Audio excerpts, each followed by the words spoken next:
Dear students, welcome back to Standard 10 Chemistry class, Analytical Chemistry Part 2. In my last class, I taught the use of sodium hydroxide on certain metallic salt solutions in order to identify the positive part of the salt solution. When ammonium hydroxide solution is added dropwise to the solution of metallic salts, precipitates of their hydroxides are formed, which are identified by their distinct colors.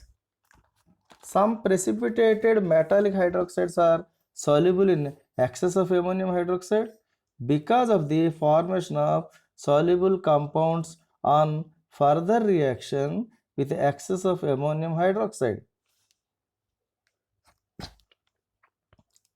Now let us see the action of ammonium hydroxide solution on some metallic salt solutions.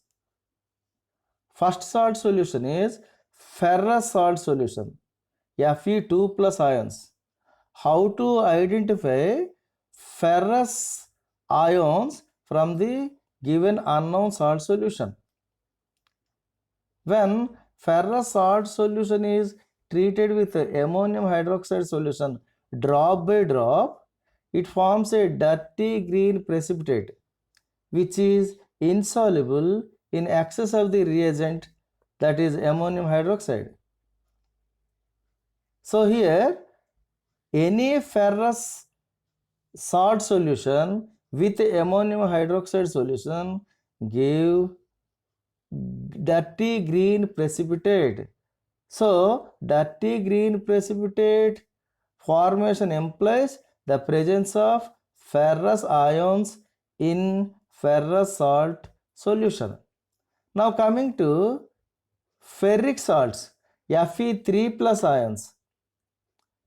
When any ferric salt is treated with ammonium hydroxide, let us take the example ferric chloride. When ferric chloride is treated with a little ammonium hydroxide solution, it gives reddish brown precipitate. This reddish brown precipitate is due to formation of ferric hydroxide, FeOH3. This reddish brown precipitate is insoluble even in excess of the ammonium hydroxide reagent. Now come to copper salt solutions, Cu2 plus ions. How to identify copper ion from the given unknown salt solution?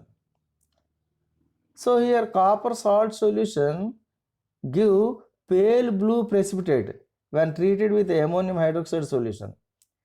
This precipitate is soluble in excess of ammonium hydroxide and it forms a deep blue solution. This deep blue solution is due to the formation of tetraamine copper salt solution. Now salt number 4, zinc salt solution, Zn2 plus ions. How to identify or how to detect the Zn2 plus ions from the given unknown salt solution? Let us take an example of a salt, zinc sulfate. When zinc sulfate solution is treated with ammonium hydroxide solution in a little quantity, then it gives white precipitate.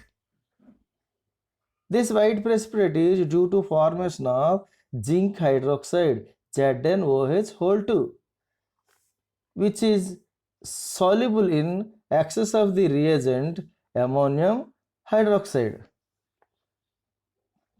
Now come to fifth number salt, lead salt solution, Pb2 plus ions.